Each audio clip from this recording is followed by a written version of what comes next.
אוקיי, שומעים אותי? זה ערב טוב. יש. היי, אני תמיר, ובאתי לדבר איתכם קצת על ויזואליזציה של קוד ועל כלי שכתבתי שמציג, שעושה ויזואליזציה לקוד. אנחנו הולכים קצת לדבר על למה לעשות את זה, קצת איך זה עובד, ואז לראות גם דמו. ובסוף, אם יהיה לנו זמן, נראה מה ילך. אני אשים לי טיימר במיוחד אחרי שגלשנו. אז אולי נדבר קצת על מה בעתיד. טוב, אבל לפני שאני מדבר איתכם על ממש ויזואליזציה של קוד, אנחנו רוצים לשאול למה בכלל לעשות ויזואליזציה, אז נעשה ניסוי קטן. מאחורי האותיות האלה, מה שאתם לא רואים עכשיו, יש לנו שני ייצוגים של אותו דבר, אחד טקסטואלי ואחד תמונה.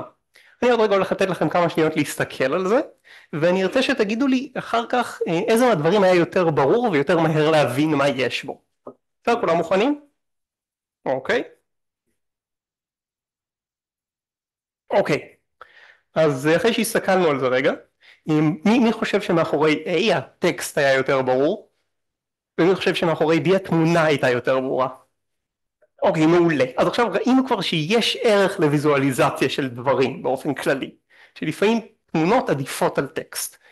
אתם יכולים להגיד לי, טוב, אבל זה בית. בית זה מה שאנחנו רואים כל יום, אנחנו יודעים לזהות אותו בקלות. קוד זה לא בית, זה משהו שהוא פחות מוכר לנו. אבל יש לנו כבר פתרונות קיימים גם לדברים כאלה. אם יש לנו מפה לדוגמה, זה מפה של כל רכבת ישראל. גם אם לא נסענו ברכבת אף פעם, או לא היינו בכל הקווים האלה, זה עדיין עוזר לנו להבין איפה אנחנו ולהתמצא קצת. אז מה שנשארנו זה להגיד, אוקיי, אז אנחנו רוצים מפה לקוד. וצריך לשאול מה זה מפה לקוד בעצם. אז אפשר לנסות ולהמציא משהו חדש, חשבתי על זה, אבל יותר קל להשתמש במשהו קיים, שמישהו כבר עשה לפניו ולהתאים אותו לצרכים שלנו. אז לפני שהייתי מתכנת, מה שעשיתי זה reverse engineering. בגדול הייתי מקבל איזשהו בינארי, קובץ שאפשר להריץ, מעביר אותו בדיסאסמבלר, ומקבל אסמבלי שמייצג את אותו דבר. בלי source code, בלי הערות, בלי כל הכיף הזה. עכשיו, אסמבלי זה... הייתי האקר או משהו. עכשיו, אה, עכשיו, מה שקורה כשאנחנו מקבלים אסמבלי זה שפתאום יש לו איזשהו בלוק כזה של קוד. פונקציה פשוטה ונחמדה שמאוד קל לנו לקרוא כשהיא בגו, הופכת לדבר הזה כשאנחנו מקמפלים אותה. עכשיו, אני לא יודע מה איתכם, לי, אפילו עם הניסיון שלי זה יותר קשה לקרוא את זה מאשר את זה, וזה גם הרבה הרבה יותר שורות. בנוסף, יש הרבה פחות דרכים לייצג control flow באסמבלי. בגדול יש לנו שני דברים, יש לנו ג'אמפים שהם כמו go to, ויש לנו conditional jumps שהם בגדול if ואז go to. לא יותר מדי אפשרויות להרכיב מהם את כל הדברים שאנחנו רגילים לראות. ולכן כדי שיהיה קצת יותר קל, מה שהיינו משתמשים בו זה תוכנות שיודעות לייצג לנו את הכל כגרף. זה בעצם מייצג לנו את הקונטרול פלו, כשחצים כחולים מייצגים את כל הקפיצות שהן נון קונדישיונל, בין אם זה בגלל שבאמת היה לנו go to, או פשוט כי יש לנו משהו שמתחבר בסוף לבד. ועבור conditional jumps יש לנו ירוק בשביל המקרה שבו יש לנו מקרה אמת, התנאי שאנחנו בודקים מתקיים, ואדום במידה והוא לא מתקיים. זה כבר נותן לנו איזשהו מבנה הרבה יותר פשוט, ואפשר לזהות פה דברים. נגיד אנחנו רואים שיש פה איזשהו לופ, רואים את החץ שחוזר, ואנחנו רואים שיש פיצול לירוק ואדום. ואנחנו יכולים להסתכל ולהגיד, אז זה הראש של הלופ, בואו נראה מה קורה כאן. ואנחנו רואים, יש השוואה ל10. אולי הלופ רץ 10 פעמים. יכול להיות שאנחנו טועים, אבל כבר הרבה יותר קל לנחש את זה כאן, מאשר כאן. שוב, יכול להיות שהמוח שלכם עובד שונה משלי ויותר קל לכם ממה שראינו קודם, אבל אני אנחש. אז אנחנו יודעים שיש ערך בייצוג של קוד בגרפים. עכשיו, אם יש לנו פונקציות ממש גדולות, זה ספציפית מימוש של print value מתוך FMT. זה 170 שורות בגו ו-1700 שורות באסמבלי. 170 שורות זה משהו שסביר לקרוא בלי איזשהו עזרה חיצונית. 1700 שורות של פונקציה אחת, פחות כיף. אבל ננסה, אתם יודעים. אז ראינו שיש איזשהו ערך לייצוג ויזואלי, ראינו שיש לנו איזשהו סוג של control flow שעוזר לנו להבין את הפונקציות, אז בואו נמשיך את זה עבור קוד. עכשיו, בסורס קוד, סלחו לי רגע,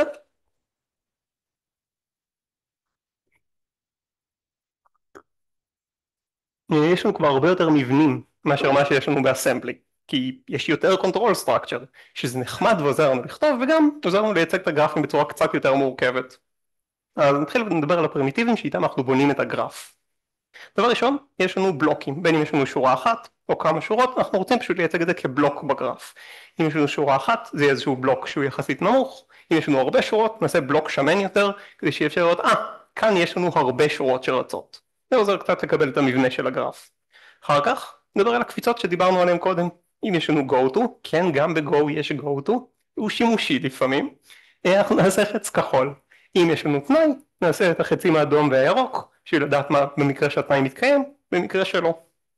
אם יש לנו איזה שרשור של if, else, if, אנחנו נשרשר את המבנה הזה באותה צורה, ונקבל משהו שמייצג את אותו דבר. אחר כך יש לנו סוויץ'. עכשיו בסוויץ' יש לנו כבר אפשרות לבחור איך אנחנו רוצים לייצג דברים.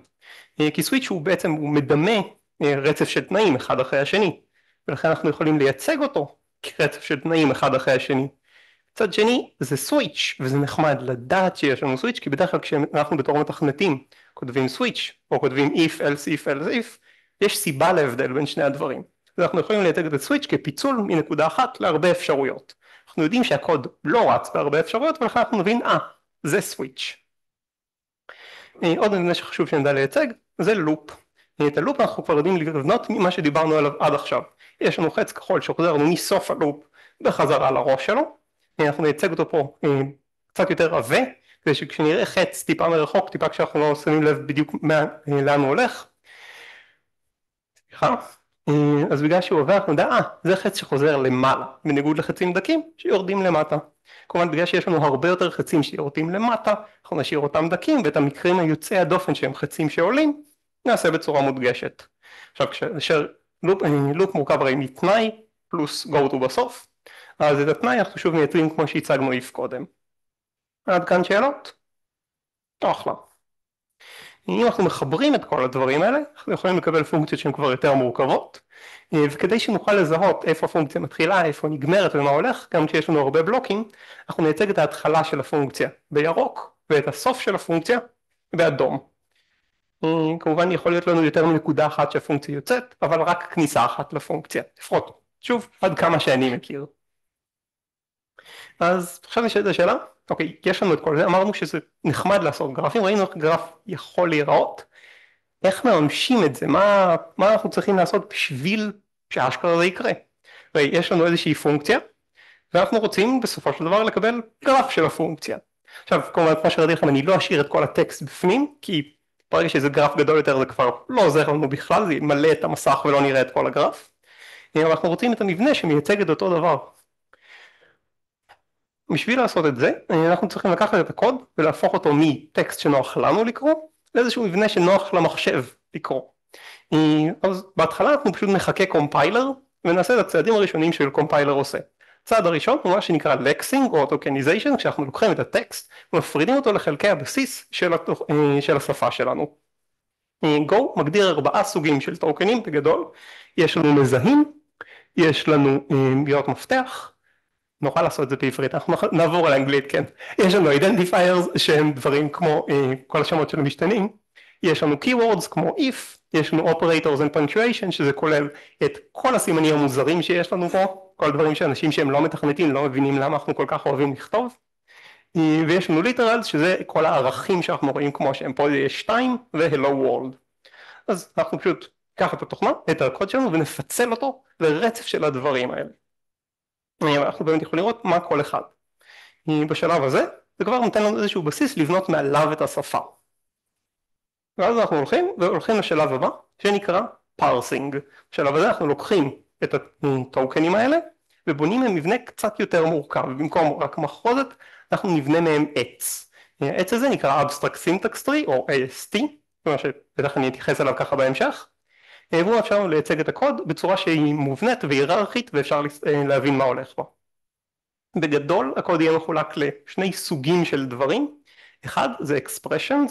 expression זה כל דבר שמחשב ערך. זה יכול להיות ביטוי קטן כמו a פלוס b, זה יכול להיות קריאה לפונקציה, יכול להיות כל דבר שיוצא ממנו ערך בסוף. דבר שני זה statements שהם כמו שגו מגדיר אותם פה, statements control execution. עכשיו זה יכול להיות if, זה יכול להיות for, וזה יכול להיות דברים כאלה, וזה יכול להיות גם שורה שיש בה רק expression אחד, כמו נגיד קריאה לפונקציה. אז מה אנחנו עושים? אנחנו לוקחים באמת את הטוקנים ומרכיבים מהם עץ. אם יש לנו x שווה שווה 2, אנחנו נקבל עץ קטן של שווה האופרטור למעלה ושני האופרנדים שלו בצדדים. אם יש לנו תנאי, אנחנו בדרך כלל נקבל בצד אחד את התנאי של ה-if, את האקספרשן שאנחנו רוצים לבדוק, ובצד השני את הגוף, את כל הקוד שירוץ במידה והתנאי מתקיים.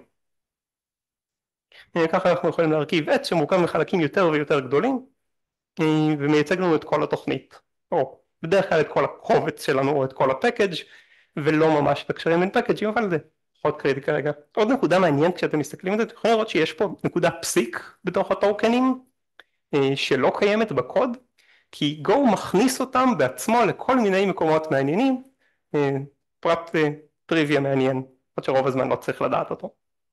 עכשיו אנחנו יכולים, וכאן ייצרנו בעצם את ה-AST, יש לנו את ה-if, שהוא החלק העליון שלנו, הוא מחולק לשני חלקים, יש לנו את התנאי שלו ואת הקוד שירוץ, תחת התנאי יש לנו את שווה שווה, ומקבל את x ואת 2, בצד השני יש לנו קריאה, קריאה למה, איזשהו משהו, אידנטיפייר מורכב יחסית, שמורכב משם של פקאג' פלוס שם של פונקציה, ויש לנו את הארגומנט שלנו, hello world. עכשיו, אם אנחנו נשווה את ה-AST למה שאנחנו רוצים לייצר, Control Flow Graph או CFG, אנחנו נראה שכן יש בהם אלמנטים דומים, אבל בסופו של דבר זה מבנה מאוד שונה. ה-AST הוא עץ, הוא רק מתפצל ולא מתחבר לחזרה, בזמן שה-CFG שלנו הוא גרף חופשי למעשה, שיכול להכיל לולאות, ויכול להיות בכל צורה שאנחנו רוצים, פחות או יותר. אז יש לנו עוד שלב של עבודה שאנחנו צריכים לעשות.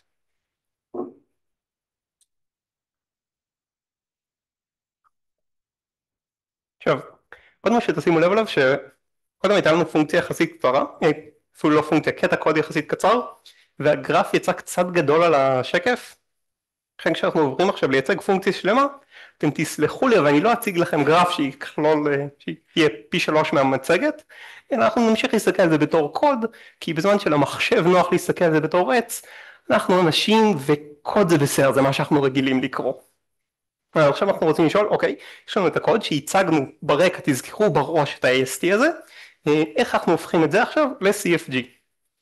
אז מה שאנחנו הולכים לעשות זה לעבור קורסיבית לתוך הקוד יותר ויותר עמוק, כאילו שאנחנו עוברים עכשיו בעץ לתוך הרמות שלו, ולייצג את הגרף. הדבר הראשון שאנחנו עושים, אומרים אוקיי, אנחנו מתחילים מאיזשהו בלוק התחלתי, אז נשים בלוק.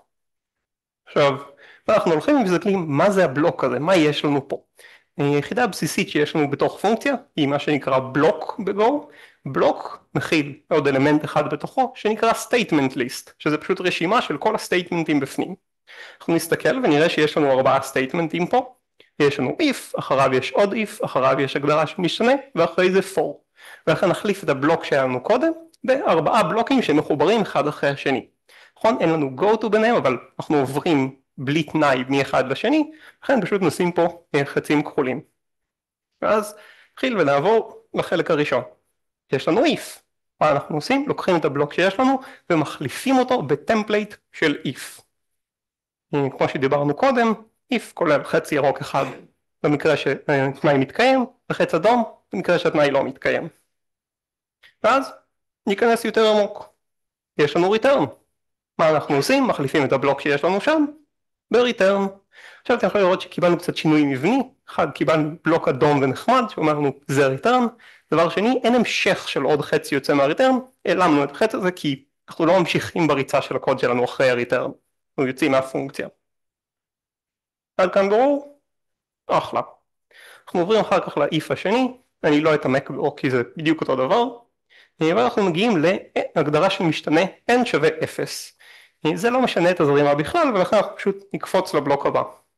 עכשיו אנחנו נזיז את הגרף קצת למעלה כדי שיהיה לנו יותר נוח לראות מה הולך, ואז נראה, יש לנו פה לופ. ספציפית יש לנו לופ אינסופי. הדבר הראשון שנעשה, נגדיר שזה לופ אינסופי, נוסיף את החץ שלנו שמקיף אותו. ואז כמו קודם, נתחיל להיכנס פנימה. יש לנו 4 סטייטמנטים ולכן נחליף את הבלוק האחד ב4. ואז אנחנו מתחילים לעבור עליהם אחד אחד. אנחנו רואים שהראשון הוא הצבה למשתנה, אין שום פלואו מעניין, השני הוא תנאי בדומה למה שראינו קודם, והשניים הבאים שוב לא עושים שום דבר מעניין. ואז נחליף את הכל. כן. זה נכון, אבל קריאה לפונקציה לא משנה את הפלואו בתוך הפונקציה הנוכחית. אנחנו נלך לפונקציה, אנחנו נחזור מהפונקציה ונמשיך. אתה יודע שזה קריאה לפונקציה, זה יכול להיות כל חישוב וערך אחר. זאת החלטה, היא ספציפית לא מייצגת הקריאות לפונקציות בגרף, משתי סיבות. אחת, ממש קשה להבין איזה קריאות, כאילו מה לייצג שם, ודבר שני, בסופו של דבר אנחנו רוצים לראות את הזרימה בתוך פונקציה אחת, זה החלטה של איזה סוג של מידע מעניין אותנו. אפשר לטעון שקריאה לפונקציה זה מעניין, אבל השאלה היא איך מייצגים את זה ומה עושים את זה, נוכל לדבר על זה בסוף, בשמחה. אבל אחד הדברים המלהיבים בשפות עיליות שאנחנו קוראים לפונקציה, שאנחנו יודעים שאנחנו נחזור לאותו מקום ונוכל להמשיך. מה שבאסמבלי שוב בדרך כלל. ובזה קיבלנו את הגרף, סביב כמובן את הנוד הירוק למעלה כדי לדעת מאיפה התחלנו.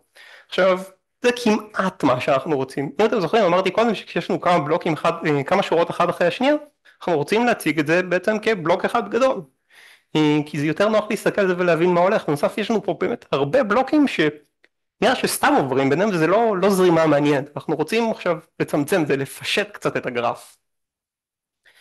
אז יש לנו כמה חוקים לפישוט של הגרף. בגדול אנחנו עוברים על כל צמד נודים שמחוברים אחד לשני, מהמקור לטרגט שלו. ומסתכלים, אם יש, בדרך כלל חייבים שיהיה איזשהו חץ אחד ביניהם, אחרת הם לא מחוברים אז זה לא מעניין. ואנחנו רוצים שמהמקור, מהסורס שלנו, יוצא רק חץ אחד. אם יוצאים יותר מחץ אחד אז כשנחבר פתאום יצא לנו חץ מאמצע הנוד, וזה יצא משהו לא מאוד הגיוני ולא מאוד ברור. בדומה לזה, אל הדסטיניישן שלנו צריך להיכנס רק חץ אחד, כי שוב אם נכנסים יותר מאחד אז כשנחבר את שני הבלוקים שלנו נקבל מצב שכאילו אמור להיכנס חץ לאמצע הבלוק.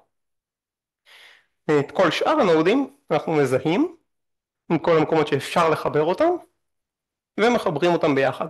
אנחנו מקבלים גרף שהוא הרבה יותר פשוט ונוח לקריאה. ובזה מורים בגדול חוץ מאת ההצבות. ההצבות הורדנו, כן, אני אומר, בגדול, יש משהו אחר חוץ מההצבות? כן, יש שני דברים, יש בגדול, זה לא רק הצבות אלא כל שורה שלא משנה את הפלואו, וגם במהלך ההרכבה של הגרף, בגלל שיש את השלב הזה של הפישוט, יש כל מיני טמפליטים שאפשר לעשות אותם קצת גדולים יותר ומורכבים יותר ממה שהם חייבים להיות, כי זה קל וחוסך קוד ואנחנו יודעים שאחר כך נעיף אותם. כן. בסוף אפשר להסתכל על התהליך הזה בפוסט קומפילציה בין גו ל-DSL גרפי. אולי זה לא יושב אצלי בראש בצורה, השאלה הייתה אם אפשר להסתכל על זה כקרוס קומפילציה בין גו ל-DSL גרפי. אני חושב שכאילו זה כן מין גו, אפשר לנו לצייר גרפים, אבל קשה לקרוא לזה קומפילציה כי אנחנו ממש לא משמרים את כל המידע שהיה בגו, רק את הגרף זרימה.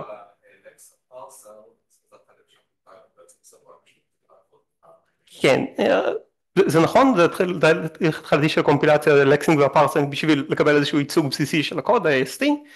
הרבה קומפיילרים אחר כך, כמו שנראה עוד רגע, עושים גם עוד שלבים אחר כך. ספציפית, כל מה שעשינו עכשיו, פחות או יותר, קיים כבר או בספרייה הסטנדרטית של Go, תחת Go Token, Go Scanner, Go AST ו-Go Parser, כשספציפית טוקן וסקאנר מאפשרים לנו לעשות את השלב של הטוקניזציה או הלקסינג, ו-AST ופרסר מאפשרים לנו לקבל אחר כך את ה-AST.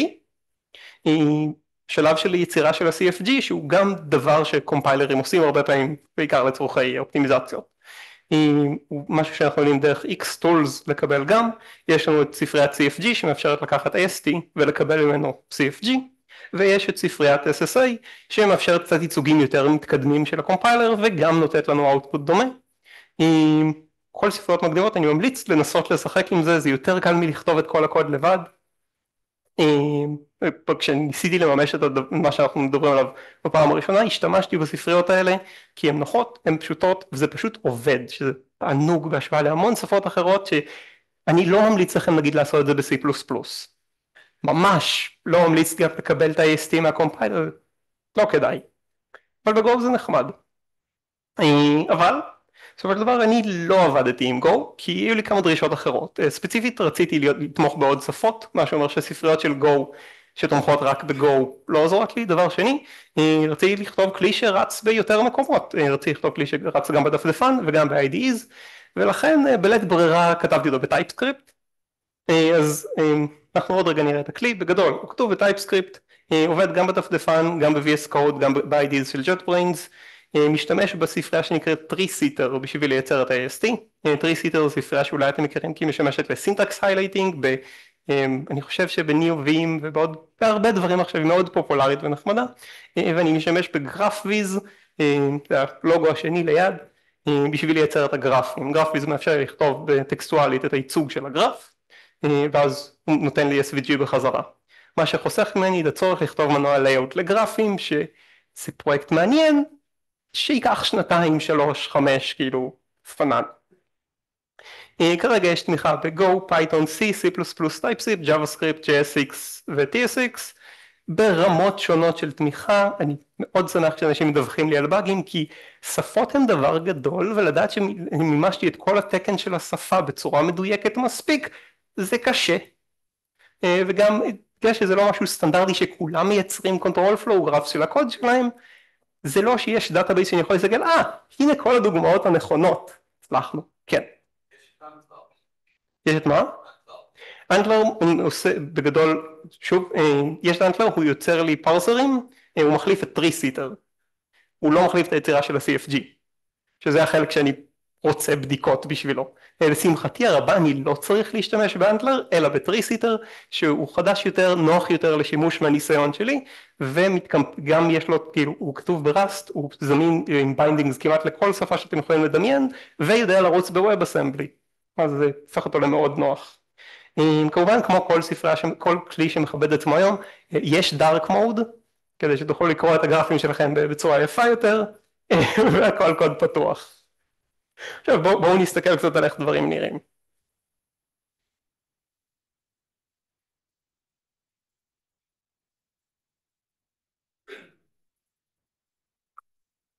זה הכיף של מחשבים חדשים שיש להם רק פורט אחד ל-USB נורמלי, אבל כל המכשירים עדיין עם USB כאילו ישן, אז צריך להחליף כשמחליפים בין הקליקר לעכבר.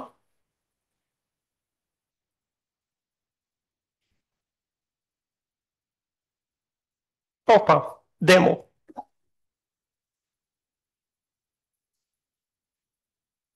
אוקיי, שאלה, אתם עדיפים שזה יהיה עכשיו בכהה, איך אני מעלים את כל הקונטרול של זום, מישהו יודע להגיד לי? כן, כשאל, מישהו יודע איך אני מעלים את כל הקונטרול של זום? אנחנו לא רואים אותו. אני רואה אותם. אין לך, יש כזה פץ קטן. יכול למזל פה? אז זה דוקטור בוטם, תנסה לראות מה הוא עושה לך? עדיף. בסדר? נסתדר עם זה. אוקיי, אז אם אנחנו רוצים שזה... אז בואו נחליף לבהיר. יש לך את זה ב10% פחות? אני יכול... מה אתם מעדיפים? אוקיי, אז בגדול מה שפלאגין נותן לנו זה שבגדול אנחנו מקבלים במקביל לקוד שלנו פאנל שמציג לנו את הגרף של הקוד. הוא נחמד ואומר לנו hello world כשאנחנו מתחילים כדי שנהיה שמחים, אבל אנחנו יכולים להתחיל להסתכל על קוד. עכשיו כל פונקציה שאנחנו נכנסים אליה אנחנו מיד מקבלים את הגרף שלה בצד השני, וכשאנחנו עוברים בתוך הפונקציה אנחנו יכולים לראות שהמקום שאנחנו נמצאים בו מודגש בגרף כדי שיהיה לנו יותר קל להבין איפה אנחנו. כמובן בפונקציות קטנות זה פחות משמעותי, כשאנחנו מגיעים לפונקציות גדולות יותר זה נהיה יותר ויותר משמעותי. צד שני, כשאנחנו מסתכלים על הגרף ואומרים מה הולך פה, אני רוצה לדעת, אני יכול ללחוץ על הגרף ולקפוץ למקום הנוכחי בקוד, שזה טוב ונחמד. אז בואו נראה כמה דוגמאות ומה באמת אפשר לעשות עם זה. אז דבר ראשון נסתכל על איזושהי פונקציה פשוטה יחסית, פשוט בשביל להבין איך הדברים נראים בגדול. אז אני מסתכל רק על פונקציות מתוך ספרייה סטנדרטית כדי שיהיה נוח ואני אוכל לדבר על דברים שאתם מכירים את מה שהפונקציה אמורה לעשות, ולא שנצטרך עכשיו להעביר שעה טוב, הנה פונקציה כללית. אז יש לנו את הפונקציה replace, ואנחנו יכולים להסתכל מה היא עושה, strings.replace. אנחנו רואים שבהתחלה יש לנו איזה שהם שני תנאים שמאפשרים לנו לצאת במהרה מהפונקציה, אז עוד משהו שקורה, ואז לופ גדול. עכשיו אני אישית ציפיתי בעיקר ללופ הגדול הזה שלוקח רייט סטרינג ומחליף חלקים בתוכו. אז בואו נראה מה הדברים האלה שיש לנו בהתחלה. נראה שיש לנו טיפול בשני מקרי קצה, שבהם אנחנו יכולים לחסוך את הלופ הזה כי אנחנו יודעים שלא צריך אותו. טוב ונחמד. אחר כך אנחנו מגדירים את כל, ובאמת כמו שציפינו יש לופ גדול באמצע. זה נכון, אנחנו יכולים להסתכל ולראות שבאמת הגרף שאנחנו רואים תואם את הקוד שיש בפונקציה, שזה כבר אינדיקציה ראשונה שלפחות זה לא לחלוטין חסר משמעות. אתם יודעים, עשינו קודם דוגמאות שהן כתובות ביד, להסתכל על קוד אמיתי ולראות את זה, זה נחמד. הפונקציה הבאה שנסתכל עליה היא join.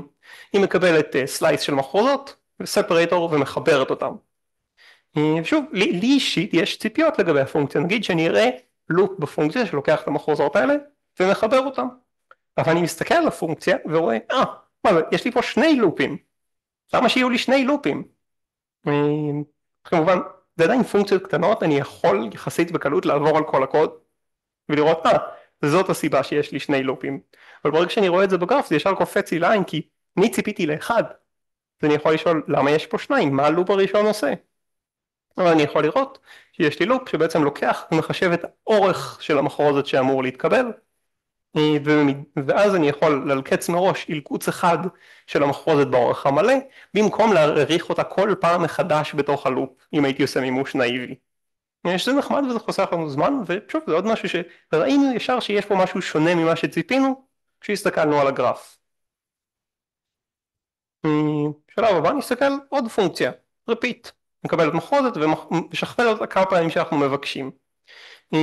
גם כאן אישית הייתי מצפה לראות אולי איזושהי אופטימיזציה בשביל לא להעתיק את זה, כאילו לא לשים את המחרוזת רק פעם אחת כל פעם, אבל משהו פה מוזר. אני מסתכל בגרף ואני רואה באמצע, מה זה, יש לי פה המון ריטרנים באמצע, יש סוויץ' עם מסה של ריטרנים מתחתיו. איפה הלופ, מה קורה פה, מה הולך? זה ישר נראה לי מעניין כי זה לא מה שציפיתי לראות. אז אני לוחץ וקופץ לשם, ואז אני מגלה שיש פה אופטימיזציה. מסתבר שעבור התווים האלה רווח מינוס 0 שווה וטאב. יש לנו מקרה קצה שאנחנו מטפלים בו במיוחד ומחזירים את זה פשוט כסלייס מתוך, פשוט להחזיר חלק ממחרוזת קיימת של התווים האלה. מסתבר שהם עשו בדיקה וראו בסטטיק אנליסיס שרוב הפעמים שמישהו רוצה לשכפל תווים אלה התווים האלה, ואז אפשר במקום לעשות את זה לופ כל פעם והכל, אפשר פשוט להגיד אנחנו כבר יודעים מה אתה רוצה, כך. וואלה, טריק מגניב. מאוד ספציפי, אבל כנראה לכמה אנשים חוסך, אתה יודע, 0.5% פה, 0.5% שם, על כל האנשים שמשתמשים בפונקציה הזאת, כנראה עזרנו קצת לעולם. ושוב, אם הייתי פשוט עובר על הקוד הזה, כנראה לא הייתי מסתכל אפילו. אני עברתי לחפש דוגמאות מעניינות, לחצתי על הפונקציה פה, רגע, מה זה, מה הולך פה? זה ישר מעניין. ובסוף באמת יש לנו את הלופ, וגם בלופ אנחנו יכולים לראות שהם עשו טריק נחמד, כל פעם שהם מחברים את קחו עותק אחד של המחרוזת, עשו 2, עכשיו הם משאירים לשכפל את זה בכפולות. כי למה לעשות את זה רק פעם אחת? משתמשים באותה מחרוזת ומשכפלים אותה. ככה שאפילו במקרה הכי גרוע, זה פחות מלינארי. שזה נחמד. בואו נסתכל על עוד כמה פונקציות. פה יש לנו את toUpper. יש לנו את הגרף, ספציפית עכשיו אני לא רוצה להתעמק במה שיש לנו בתוך הגרף הזה, אלא על הפונקציה מתחת toLower. כי הפונקציות נראות בדיוק אותו דבר. יש להם, למרות שהפונקציות שונות ועושות משהו שונה, מאוד דומה, אני מסכים, אבל שונה. יש להם בדיוק את אותו מבנה. שזה נכון, אנחנו יכולים לעבור על הפונקציה ולראות שוואלה, זה הגיוני שהן עושות פחות או יותר אותו דבר, כי אחת מהן נראה מ-lower case ל-upper case, השנייה מ-upper case ל-lower case. אבל זה נכון, וכאן שוב זה פונקציות קטנות, אנחנו יכולים לזהות ולראות, זה אותו דבר, אני יכול לראות את זה בעין שזה נראה לי דומה. אבל יש משהו הרבה יותר מיידי, אם אני עכשיו שואל אתכם, תגידו, הפונקציה הזאת שאני גולל, והפונקציה הזאת שאני גולל, נראות לכם דומות, ופתאום נראה לכם לעצור וכזה, רגע, זה נראה דומה, אני בטוח, מה הולך? אולי אני אשווה את זה אחד ליד השני? זאת, כשאני רואה שני גרפים, והגרפים זהים, זה משהו שהוא מאוד ישר קופץ לעין. בנוסף, גם אם עכשיו אני אמשיך, ואז אני אחזור לעוד גרף שנראה ככה, אתם תהיו כזה, רגע, נראה לי שראיתי את זה קודם. והטריק הזה של לזהות, ראיתי את זה קודם, זה משהו שהרבה יותר קל לעשות עם דברים ויזואליים, כמו תמונות או גרפים, מאשר עם בלוקים גדולים של טקסט, במיוחד בלוקים של עשרות או מאות שורות של טקסט לפעמים, ואתם כזה, אני ראיתי את זה, איפה, אני לא זוכר. בואו נסתכל על עוד פונקציה, דיברנו קודם על AST, אז ספציפית זאת פונקציה מתוך ספריית AST. היא פונקציה קצת יותר ארוכה, היא כבר 300 שורות, זה סוויץ' מאוד גדול, ואנחנו קוראים לפונקציה walk, היא מאפשרת לנו בעצם לצייר ל-AST, מהראש לתחתית, זה שימושי נגיד אם אנחנו רוצים לבנות CFG כמו שעשינו קודם, או כמעט כל ניתוח אחר שאנחנו רוצים לעשות על הקוד. אז אנחנו יכולים לראות, יש לנו פה סוויץ' מאוד גדול, אני מצטער שאני לא מראה לכם את הקוד, אבל נראה שהגרף יותר מעניין כרגע, ויש לנו הרבה מאוד מקרים בתוכו. עכשיו, אני יכול לגלול ולגלול ולגלול בשביל לראות שיש מקרים שמתנהגים קצת אחרת, אבל אני גם יכול להסתכל בגרף ולראות, אוקיי, יש לי כל מיני, אני כן אזיז את זה קצת כדי שיהיה אפשר להראות לכם את הקוד. יש לי כל מיני מקרים טריוויאליים יחסית, שיש לי פשוט קריאה לפונקציה walk באופן רקורסיבי על השלב הבא. ויש לי מקרים יותר מורכבים שכוללים איזשהו תנאי. יש מקרים שכוללים אפילו יותר תנאים. ויש לי מקרה אחד שכולל לופ, אני לא יודע כמה אתם יכולים לראות את זה משם. אוקיי. שיש לופ ואני מסתכל, זה הגיוני, כי בפקאג' יכולים להיות כמה קבצים, ברור שאני צריך לרוץ על הקבצים האלה. עכשיו, זה בסוף הפונקציה, זה 300 שורות למטה. אני לא יודע אם הייתי מגיע לזה כשאני סתם מסתכל על הקוד. וגם אם אני עושה קוד ריוויו, נגיד, זה נחמד אם זה קופץ לי לעין ישר, כי הדבר הבא שאני חושב עליו לפחות זה, אוקיי, נכון, בפקאג' יש כמה קבצים, אבל נגיד בבלוק יש כמה שורות, כמו שראינו קודם, איפה זה, מה הולך עם זה? אז אם אני אעלה קצת למעלה, אני אראה שבעצם הם קצת מרמים פה, וברוב המקרים, חוץ מבפקאג' יש לנו את walk list, שבגדול עושה בדיוק את הלופ הזה שחיכינו לו. אז זה היה נחמד אבל למצוא את זה, וזה לשאול את השאלה, נכון, יש פה סיבה ללופ, למה אין עוד לופים בעצם? כשאם אני פשוט רואה פונקציה ואני רואה שאין לופ בשום מקום, אולי אני לא אשאל את השאלה הזאת, כי זה לא עלה לי לראש. ועכשיו אני אראה לכם פונקציה קצת יותר מפחידה, ספציפית, כן, ספציפית פונקציה מהמימוש של CPython, לפני שתגידו כאילו שהמימוש של CPython נורא ושבגלל שהכל כתוב ב-C, זה פונקציה שמגונרצת כאילו אוטומטית, ובגו יש דברים יותר גרועים, אני יכול להראות לכם, אחר כך הם פשוט פחות מעניינים. אז עדיין בענייני AST כמו שאתם רואים, ולוקח רגע כי זה פונקציה קצת גדולה, ואנחנו נחכה בסבלנות ונקבל את הגרף. הפונקציה הזאת היא בערך 3,000 שורות. כן, שוב, זה פונקציה מגונרצת, זה מאוד סביר לעשות את הדברים האלה. גם בקוד של גו, אם תחפשו ספציפית בכל המימושים של איך לוקחים את הקוד ומגנרצים ממנו ממש קוד לאסמבלי בשפות שונות, יש כל מיני אופטימיזציות לדברים, ויש פונקציות של אלפי שורות, היום ונורא, אבל זה גם, זה קוד שהוא מגונרץ מהגדרות כלשהם, זה בסדר, זה לא משהו שמישהו אמור לקרוא אי פעם.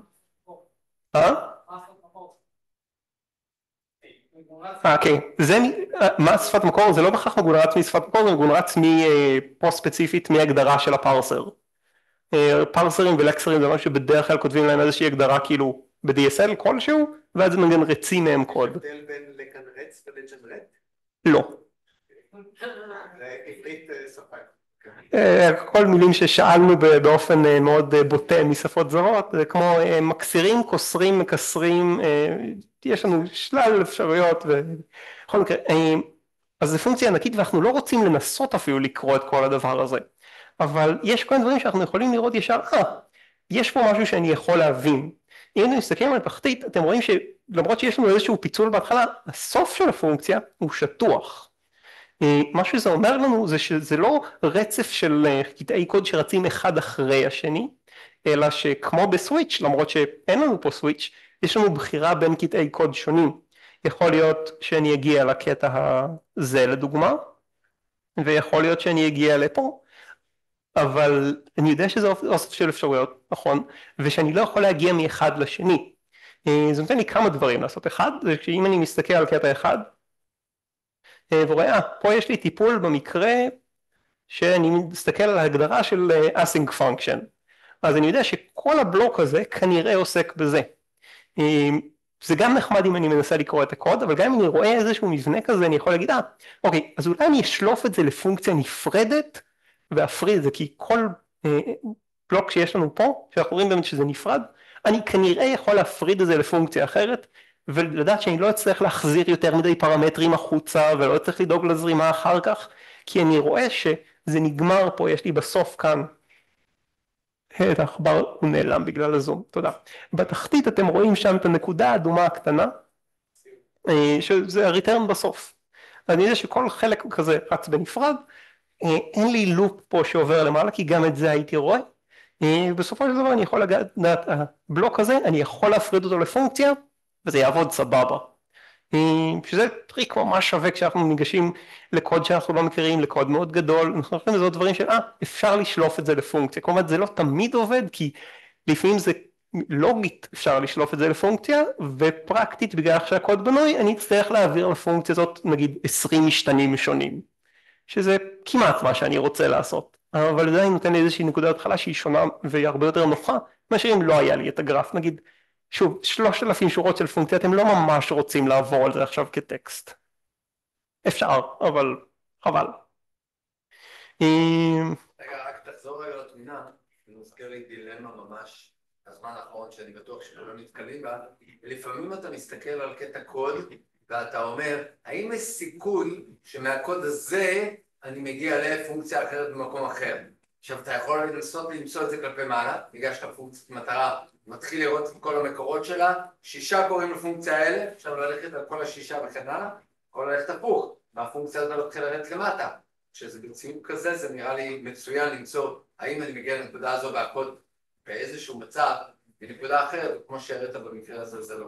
כן, אני רק אציין לגבי זה, שכן, אפשר לעשות את זה גם עם מה שדיברת עליו, חשוב להפריד אבל בין מה שיש לנו כאן, שזה control flow graph, שמציג לנו את הזרימה בתוך פונקציה אחת, וכל flow, וכל גרף שמציג לנו את הזרימה בין פונקציות שונות.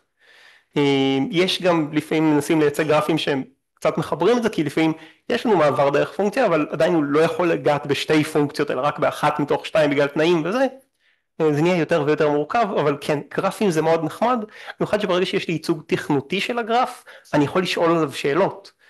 תיאורטית, לא מימשתי את זה כרגע, אבל אנחנו יכולים להוסיף נגד האפשרות, שאני מסמן נוד אחד בגרף, והוא יסמן לי את כל הנודים שאפשר להגיע אליהם. או לחלופין את כל הנודים שאי אפשר להגיע אליהם. ואז הרבה יותר קל לשאול את השאלות האלה. כשבטקסט, שוב, זה מבלבל לפעמים, זה הרבה טקסט לעבור עליו. שאלות על כאן. אם אפשר מה? אתה יכול לנסות. אפילו יש לי עוד 2 שניות בערך על השעון שלי לפחות. אז כמובן זה פרויקט שעובד, קיים, אני עוד רגע אתן לכם את הלינק ותוכלו כאילו לנסות את זה, גם בדפדפן וגם להוריד את זה ב-IDs שלכם. אבל יש לנו כמה בעיות פתוחות בדבר הזה. חלק מהם פשוט כי זה קשה, וחלק כי זה מוזר. ספציפית, נגיד לייצג את דיפר. בזמן שזה משהו שנורא נחמד לנו שיש בגו, זה משהו שקצת קשה לייצג. בואו נראה אם אפשר להציג את זה בצורה...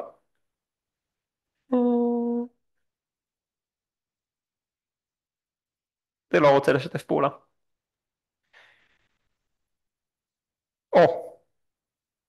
רואים? רואים. דיפר הוא נקודה מעניינת, כי אחד הוא רץ בסוף הפונקציה, זאת אומרת לפני הריטרן, אם יש לנו כמה ריטרנים הוא ירוץ לפני כל אחד מהם, כאילו זה שנגיע אליו למעשה, אז מעניין אותנו חד משמעית למקם אותו איפה שהפונקציה חוזרת. מצד שני, מעניין אותנו גם איפה אנחנו יוצרים את הדיפר הזה, כי נגיד, אם אני יוצר את הדיפר בתוך לופ, אני רוצה לדעת את זה, כי זה כנראה לא רעיון טוב במיוחד. אם אני יוצר אותו תחת איזשהו תנאי, אני רוצה לדעת שזה קורה רק כשהתנאי הזה מתקיים. ואז נשאלת השאלה, אז איך מייצגים את זה בגרף? זה ניסוי אחד שעשיתי, כדי להראות, אוקיי, הדיפר מתחיל מכאן, ועם חץ מקווקו אני אשים אותו במקום אחר. אני לא אוהב את זה, אני אישית לא הצלחתי לחשוב על שום ייצוג טוב לאיך אני מראה דיפר בגרף, הכל יוצא מכוער. אז כרגע אני מתעלם מדיפר וזה נראה כמו כל קוד אחר, אם תסתכלו על המימושים כאילו בספרייה של גו, גם הם עושים את אותו דבר כשמייצגים את ה-CFG. אם למישהו מכם יש רעיון והוא מצליח לחשוב על משהו שיהיה יותר טוב, זה יהיה נהדר, כי הרעיון בגרף זה כן, אפשר להציג את הפלואו, ואנחנו רוצים להציג את כל הדברים השימושיים שאפשר לראות. עכשיו, פלואו זה שימושי, כשאנחנו בשפות שיש בהם אקספשנים נגיד, אקספשנים זה שימושי, ויש לי ייצוג לזה, אפשר להראות אותו אחר כך. עדיף אפילו להראות אותו צ'יק צ'ק עכשיו. אני מייצג אקספשנים עם בלוקים צבעוניים מסביב, וזה נוח ונחמד, אבל אקספשנים, בניגוד לדיפר, הסקופ שלהם הוא בתוכם, הם לא, הסקופ של הטריי לא כולל כל הפונקציה מהרגע שראיתי את הטריי, אלא רק מה שתחת הטריי, בניגוד לדיפר שכוללת כל מה שיקרה מהרגע שהרצתי את השורה של דיפר, וייצר קצת מקרה שקשה לייצג. כן. אולי, השאלה איך לייצג את זה כאילו בצורה ברורה על הגרף, ולי עוד אמרת, אתה מוזמן בשמחה להיכנס לאישו ולכתוב רעיונות, או לדבר איתי אחר כך. אני באמת אומר את זה כי לי אין רעיון טוב כרגע, ויש פה קהל של אנשים שאולי יהיו להם רעיונות, זה כיוון טוב. דבר שני, יכול להיות ששמתם לב כשעברנו על הקוד, אני מתעלם לחלוטין מפאניקים כרגע, אני מתייחס אליהם כסתם עוד פונקציה. שזה שקר, כי ברגע שיש לי פאניקה תוכנית יוצאת, או לכל הפחות הפונקציה יוצאת, או ממשיכה עד לריקאבר הקרוב. וגם את זה צריך לייצג. כרגע, עכשיו, זה משהו שהוא כן פתיר, ואפשר לייצג בצורה יחסית פשוטה, מצד שני, הניתוח שלו קשה יותר. כרגע, בגלל שאמרתי, אני לא יכול רק מה-AST לדעת האם זה פאניק אמיתי, או שמישהו כתב פונקציה שקוראים לה פאניק והחליט לעשות את זה. אז אני החלטתי ללכת על בטוח ולא לייצג את הפאניקים בכלל. יכול להיות שהאינפוט שלכם יהיה, יודע מה, תאמר, אנשים לא כותבים פאניק, פונקציות שקוראים להם פאניק. אם אתה רואה קריאה לפאניק, זה פאניק אמיתי. ויכול להיות ששווה לייצג את זה. לא יעסיקו אותו בדרך. יש גם פונקציות נוספות שעושות את זה, כמו אקזיט, או כל מיני פונקציות דומות, לפעמים גם לאנשים יש בפרויקטים שלהם פונקציות שהם הגדירו במיוחד, או פונקציות לוג פייטל, שזה רעיון נורא, או כל מיני דברים מעניינים. ולכן אפשר להוסיף את הדברים האלה. דרך אחת זה עם פשוט קובץ נגיד, שוב אני זורק רעיונות שמגדירים את כל השמות של פונקציות שאני יודע שאני רוצה לצאת בהם. אפשרות השנייה זה ממש לעשות ניתוח, לפתור את הטייפים ולהבין את הכל, שזה יותר מורכב. ואם אנחנו מחברים גם את הדיפר וגם את הפאניק, אנחנו מגיעים לדבר השלישי, יש ריקאבר. אחד זה איך לייצג אותו, שתיים איך לזהות אותו, ואיך הוא עושה את האינטראקציה עם דיפר, אני לא יודע, אתם מוזמנים להציע רעיונות, זהו. זה מה שהיה לי להציג, שוב אני הייתי תמיר, פה יש את הסושיאלס שלי ויש את הלינק לפרויקט, זה ישר מקשר לדמו שראיתם לפני רגע בדף דפן, מה שהראיתי לכם בפייתון, יש שם את הלינקים גם לרפוזיטורי, גם לפלאגין לג'ט-בריינס, גם לפלאגין ל-VS Code, זהו, תודה.